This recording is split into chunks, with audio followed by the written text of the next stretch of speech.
Thanks. Hi, guys. Thanks so much for coming out, skipping work today. All right, let's get down to it. It's great to be here in Toronto. So, really, my story begins with this gold chair. This is me and my mom, circa 1974. But the story of my journey in animation really begins with the chair that we're sitting on. Now, this chair was a bit of a family heirloom of mine. So my parents had this living room in the house that children weren't allowed to go into. I don't know if anyone has had the same experience. Yeah, I see a couple hands. It's interesting. So I wasn't allowed to sit on this chair, really, for about 25 years of my life. Except for the occasional photo, which happened like this. But for the most part, this chair was perfectly new 25 years later when my mom called me and said, "We're moving the house. Would you like the gold chair?" And I said, "You haven't let me sit on this thing for 25 years, and you're just going to give it to me? This thing is like gold in our house, right?"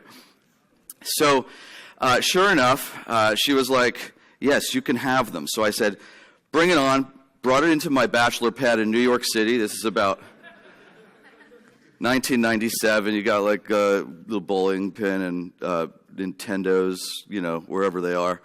And I'm sitting there and I'm staring at this chair and I'm thinking, what would this chair want to do more than anything else in the world after being cooped up in that awful living room for 25 years? And that led me to an idea for a film, and this is what it made.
Thanks. Cool. Thank you. So that was my start. So my parents disowned me after that. And we could probably raise the volume, I think, on the next ones, in case that wasn't loud enough. Well, so anyway, so just a couple of shots from behind the scenes here. This was the first time I had an idea that I thought I really wanted to commit to this idea. And everyone around me that I told, I was going to quit my job because I wanted to make two chairs have sex, they thought I was a complete idiot, right? And I think it was an important moment for me because, that was the time when, I had to make a decision of whether I listen to what other people say about my ideas or whether or not I believe enough in them, as crazy as they might seem, to make it. And I quit my job, and that's what I did. I hung out on this roof for 3 months in New York City, just moving these chairs around. And I've sort of set this stage for using things that are around me, and that includes people. Did anyone actually know that the grandma in this film was actually a man? It was my roommate at the time, right? And I remember looking at him one night. He was a total stoner, and I'm just sitting there one night on the couch. And I'm like, I can see him working as grandma. And sure enough, I called my mom, because my mom, again, she's creative personality. She's a hairdresser. And I said, "Mom, I got an interesting request for you, but can you come into the city next weekend and turn my roommate into a grandma?" And, because she does makeup and hair and all that stuff. And she said, yes. So she came in and she did the costuming for grandma. which is really cool. Anyway, moving on. So I had an electrical fire in my apartment when I moved to Harlem. And during this party that I was throwing, I had this power surge that blew out all these lights and all this like equipment, like stereos, clock radios were like playing. Like it was a very strange thing. Sockets were smoking, and I had this big party, and we turned off all the electricity because like hundreds of people were coming, and I couldn't cancel the party, so we just had it by candlelight. So the following day, I had all this broken equipment from this electrical fire. And it really started to bother me after I kept it in my hallway for a week or two. What can I do with this bad energy? How can I turn this pile of junk? And I had to keep it because, like renter's insurance, they need to like see that you're not lying and stuff. So I had all this shit laying around. And one night I just decided to take a hammer and start cracking into all this equipment. And I started pulling out all the circuit boards. And the first thing I noticed was when you see a circuit board from the air, it looks kind of like an airport or a city down below. And so I started to build this city around my house. I would steal my girlfriend's like perfumes. She'd be like yelling at me because every day there would be something missing, but it became a skyscraper in my city. And I had no goal for this thing. I just built a city on a table, and then at a certain point, I just let it sit in the corner. It started to collect dust, and then I started to get mad at the city. Like, I got to get rid of this thing. So, and then I had an idea. Well, what if I make a film about getting rid of this little magical city that I'd built? And that led me to the concept for this film called Kaboom.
Oh, thanks. Thanks. So it was fun, but this was the first time I started playing with the associations that objects bring with them, and some I tend to like little puzzles and all this kind of wordplay, and I found that using objects can be a very rich way of sort of tapping into the sort of hidden meanings and histories of objects. Does everyone know what these things are? Little clown head cupcake toppers. Sorry, I'll play it right here. No, sorry. I'm sorry. See how that works. Yeah, we used to put these in the cupcakes, and kids used to go crazy. And there was just this idea that I could then take a little skeleton key and then use that as the explosion to sort of create this laughing, twisted vision of war. So that's my collection of skeleton keys. Gifting explosions as gifts tends to be sort of the language of how the United States talks about war. We're helping you, so we'll throw bombs on you. Then just looking around you and seeing objects that have this celebratory aspect. But I noticed that, for instance, gift bows, they really look just like explosions. I was looking at, literally just trying to recreate that exact scene. Popcorn. This is the ack-ack fire that's the flak, I guess you call it, that's bursting around the airplane. Made sense to me because what? Popcorn is a food explosion, right? matches, they carry meanings of striking and firing. So you're starting to play with words. Peanuts. Peanuts is a strange thing because the code name for the Manhattan Project was Circus Peanut, and a lot of people don't know that. But an actual atomic bomb originally was shaped like a peanut. It had two chambers of different material that would combine and explode. So again, there's all these like sort of hidden histories and stuff that I really got into. Okay, moving on. Where I come up with ideas just can be from anywhere. So we're all online all the time. I was reading this article by this guy, Toru Iwatani. He's the creator of Pac-Man. Where did he come up with the idea for Pac-Man? I was reading this interview with him, and he said, well, actually, even though the form does appear in nature, Pac-Man here, you could see, Toru got his idea from a pizza with a slice missing. I love this like giant mug of wine. So great. So Japanese, right? And I thought that was a really interesting concept. What if I applied that same logic to a bunch of video games and then came up with like a new sort of film where I might suggest other sort of hidden objects that could have played these roles? And in that also tap into some of the history of video games. So everyone knows Frogger, one of the original games. Frogger has the unique distinction of being the first time-based video game. So in concepting for what's going to play the role of the turtles, I just was struck that this little turtle shape looked very much like a little clock that I would see at flea markets. So I bought a whole bunch of those and came up with this film.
Cool.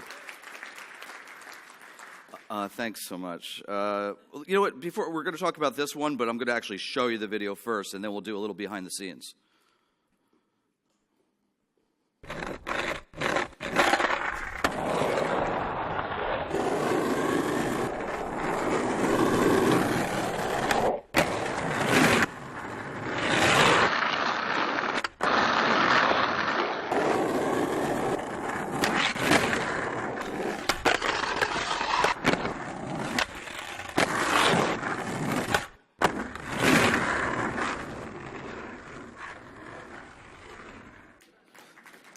Thanks.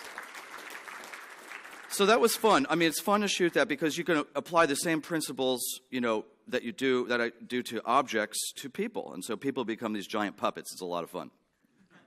So you can see, how do we get this guy to stand up here? Well, we actually had fitted him in aircraft. He was hanging from aircraft cables, but he's got like a rock climbing outfit that's like super tight under his T-shirt and jeans.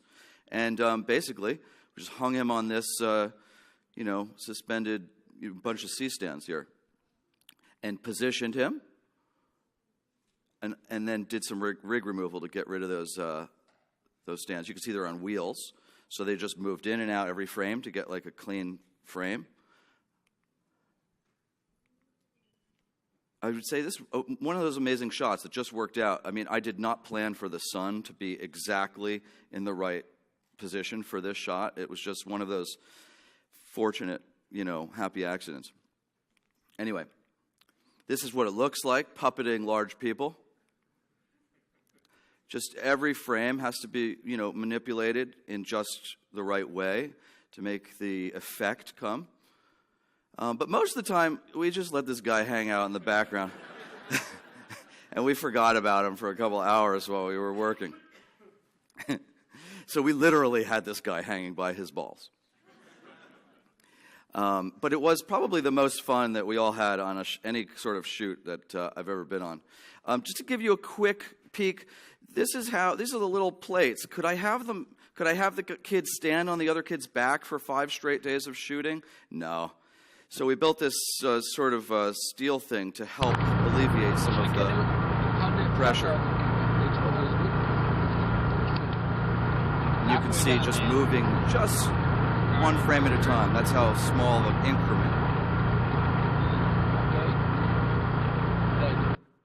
So you could imagine doing that like hundreds of times. It takes a lot of time. But most of the time, we really did beat this guy up, right?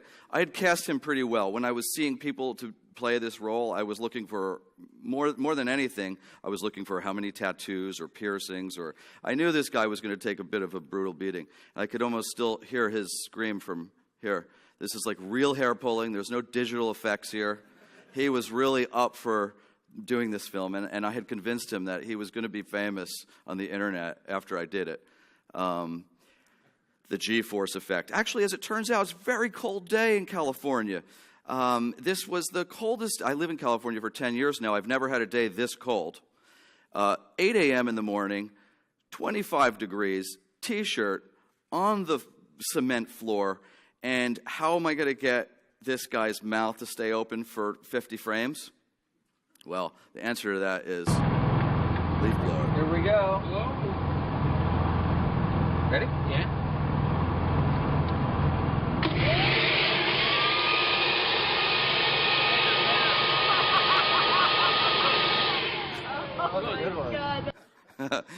And you just do that over and over and over again. This guy's, all the dust blown in his eyes were like totally red. A lot of people are curious about where ideas start for me. This is a typical page from my notebooks where a single idea becomes something. I use these Post-it notes. They look like butter to me. Maybe I'll use that somewhere. I didn't know exactly what to do with it. Then I decided that, I cook a lot of spaghetti, so maybe I could cook it with lots of butter. Spaghetti. I was walking in an office supply store. We all have them, right? I see these rubber bands, and I'm thinking, that looks like spaghetti. And I follow this sort of logic, try to work through my ideas. If this is the cooked spaghetti, what is the uncooked spaghetti? And that led me to this idea, pickup sticks. And so all of a sudden I have a core ingredient for making spaghetti. And from there, I basically do casting, but just casting for all the different objects. And then ended up with a film called Western Spaghetti. Let's play it.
Thank you. You know, I do love things that are around us. Things that we throw out can often become beautiful things, and that's part of what excites me about making films with objects. Sometimes in the casting sessions for my films, I come up with an object that is very difficult to find a look-alike for, such as garlic. What would look like this? So you begin to look for deeper connections or deeper associations. And I remember, what could play the role of garlic in this film? I was remembering when I was a kid and we used to have the Rubik's Cube. And, you know, for the cheaters in the world like myself, we would like hide in the back seat of the car and rip off the top cube of the Rubik's Cube and then like reassemble it and put it together like, look, I did it in 2 minutes. And that reminded me of the way that you snap a clove of garlic off of the head. And so you forge a connection through action versus a look-alike. One of the interesting things, I want to give you a peek at what goes into making these films technically. So the challenge in spaghetti is that you need water to cook spaghetti. But in stop motion, you can't really animate water.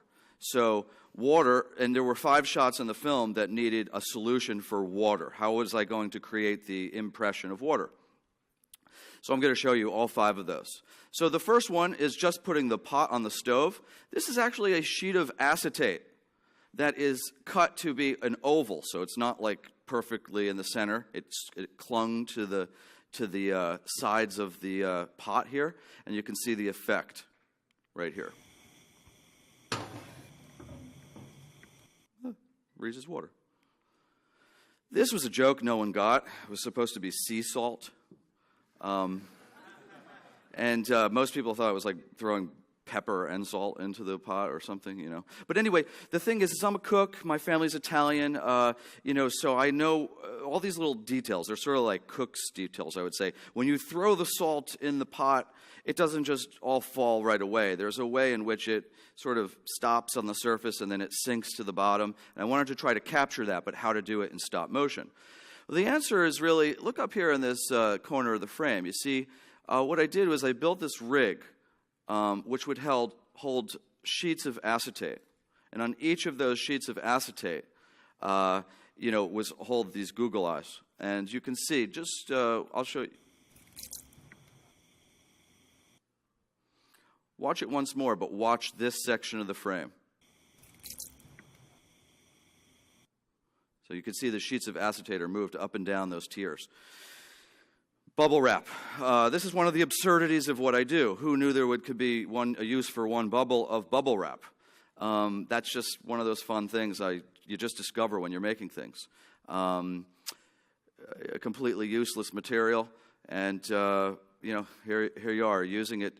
Bubble wrap actually has that association of bubbling, which works very well for boiling water. I would almost say it worked almost too well. It looks so much like.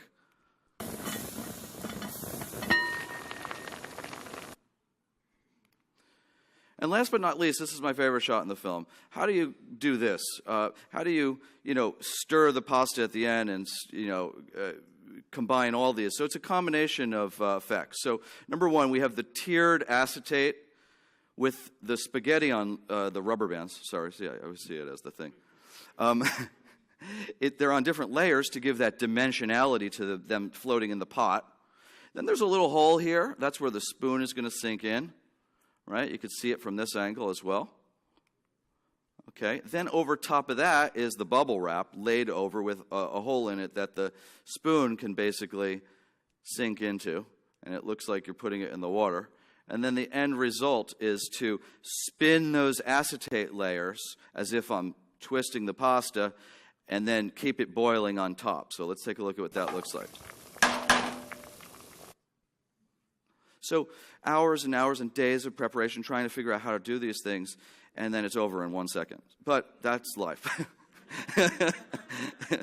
So sometimes I see things, so when I go to flea markets or whatever, and I have an idea. This particular tool that I saw at a flea market reminded me of a fish.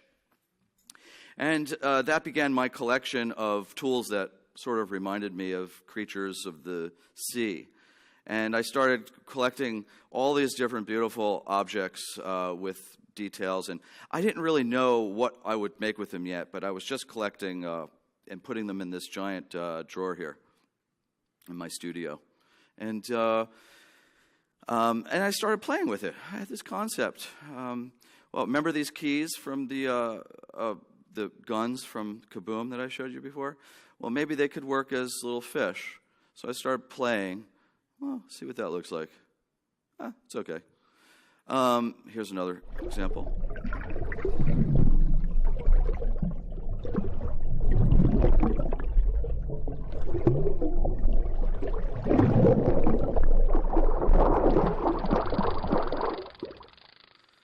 Okay, so then I realized that I was more interested in doing something about the deep. The deep sea creatures are always more interesting to me.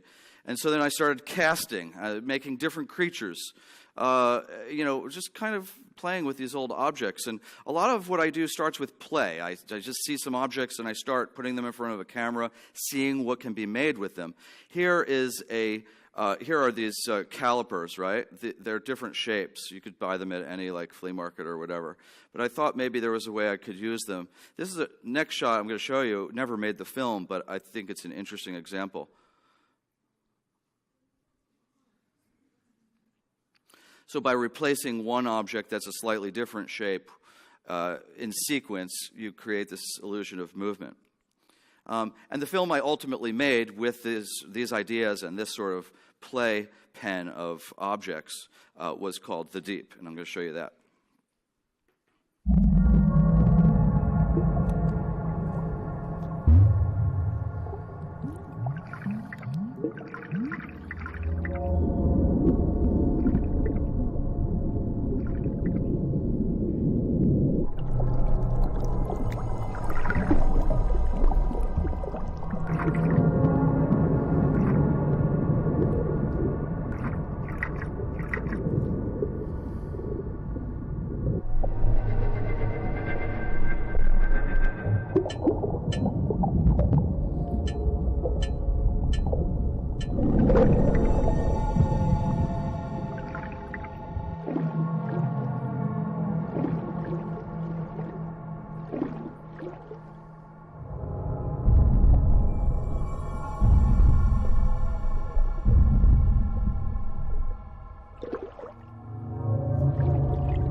Thanks.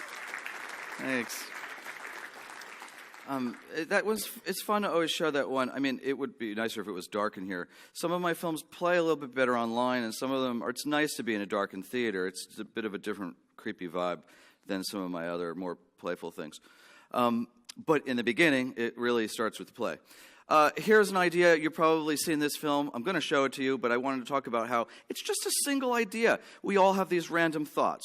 Think about, all of you out there who make your own art. It's really just, in my experience, about having an idea that you fall in love with and you don't know what to do with it. Here, grenades, right? Every time I saw these pile of avocados in a supermarket, I figured I had this little thing. I thought, if I grab one, throw it, the whole place will blow up.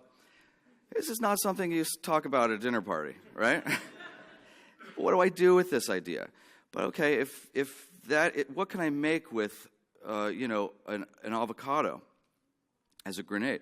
Oh, guacamole. It sort of writes itself. And then you begin researching recipes and what are all the roles that I have to cast? Who's going to play the onion? What's going to play the jalapeno? Whatever it is that needs to go in there, there's casting sessions. And there's a lot of people who come up for the parts, and only one will get it. And I'm going to play that film.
Thanks. Thank you. How do you slice through glass? You know, there's always like a challenge. And in a film like this, it seems quite simple, but sometimes it's sort of hiding the fact that months or weeks or months sometimes spent trying to figure out exactly how to do a certain effect in camera. So here's 3D printed light bulbs. And creating a replacement sequence. This is a real light bulb. And, you know, creating a replacement sequence of bulbs each with a different groove so that the knife can sort of slide through there one frame at a time. So you can see there's a lot of work that goes into getting that color, paint to match perfectly, the gloss, making these objects just perfect so that in the end, you don't even think about it.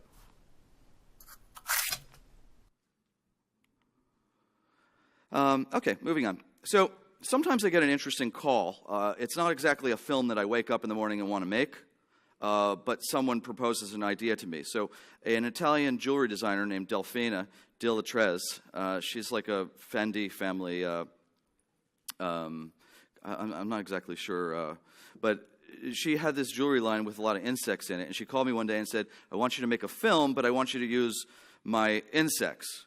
But you can make whatever film you want. And I thought about it for a little bit, and then I decided, well, okay, I'll make something a little different than, you know, maybe the cooking film. So I'm going to show you that.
So, thanks.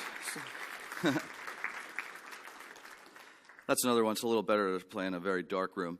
But I wanted to show you what does it take to make a character like the caterpillar. I want to show you this process. So everyone's familiar with this image. This is a Muybridge print.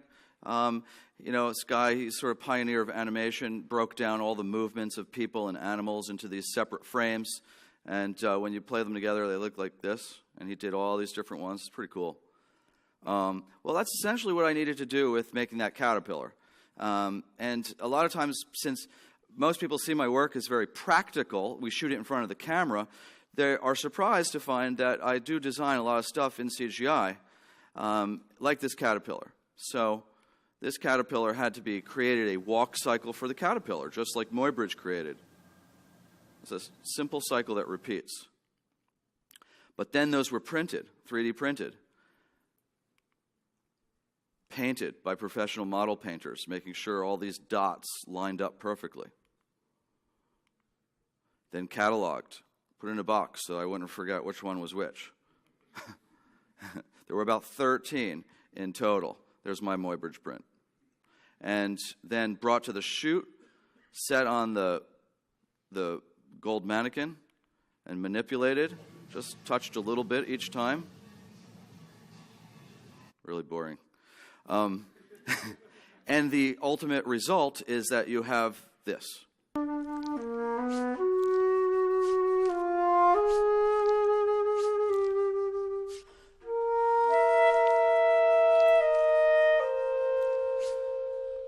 So just from simply those 13 different positions, you can get that whole movement. But it feels real because it is shot right in front of the camera. I was in the Museum of Modern Art a couple years ago, and I said, what the hell is a deli slicer doing here? You can see it's kind of interesting. It's like the little pedestal. I took a photo of it. And my mind immediately starts thinking, what can I do with this thing? It's beautiful. I got to make a film around it. What would my meat be, right? And the first idea that came to my mind was I put some Italian boxing glove ham in there, and shave off those knuckles, into like finely sliced. Became my obsession. I started with just a meat slicer, and I was like, well, I've got to be a meat slicer. I got the boxing glove idea. I started building it out for all the other meats.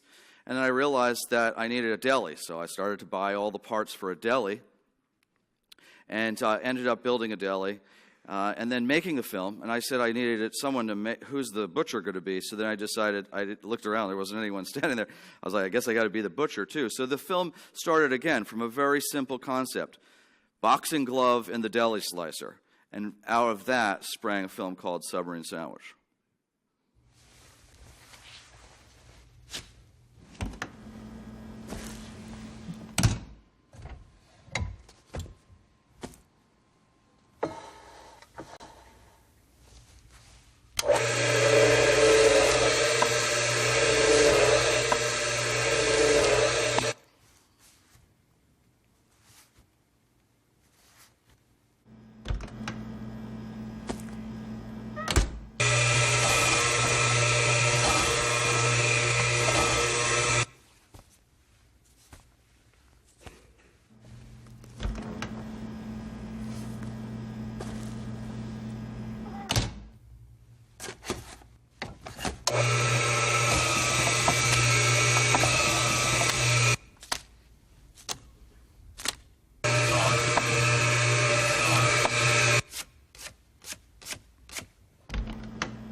So you can see I finally used the Google eyes the way I probably should have in the first place. Salt and pepper. This is just looking, what happens, I'm just sitting there on the set. I mean, this is really what it is. It's hours. I should have been one of those like street people who stand there, hold their body for hours. It's got to stay still for so long to do each shot.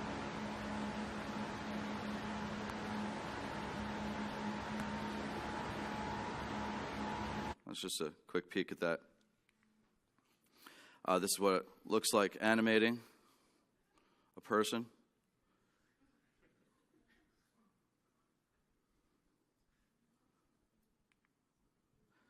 And, so the thing is, funny, I had to buy this deli, right? So if anyone actually wants to buy a deli, come see me after the show, because I don't know what to do with this thing. I still have it in my studio. Like, this is my studio. Like, my computer is, like, right near there. I don't know what to do with it. So I know probably everyone's wondering, so if this guy, how does this guy ever make any money? Probably.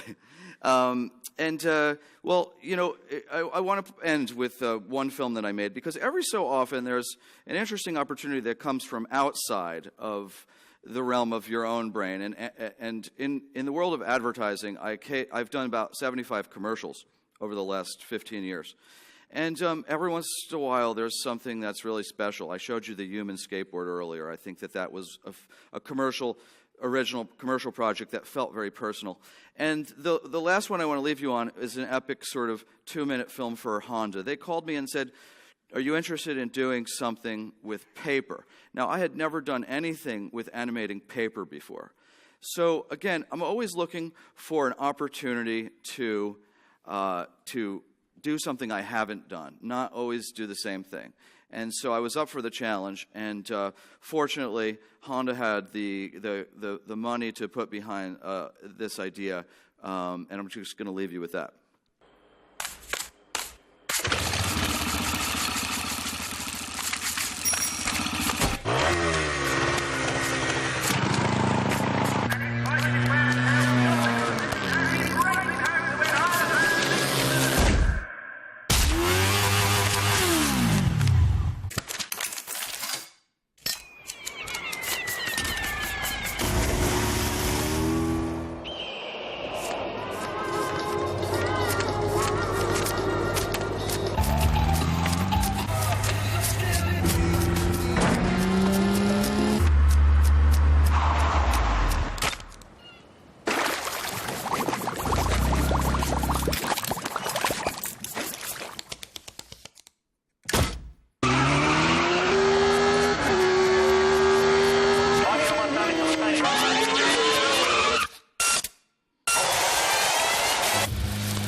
Thanks. Thanks so much. I appreciate everyone coming out today.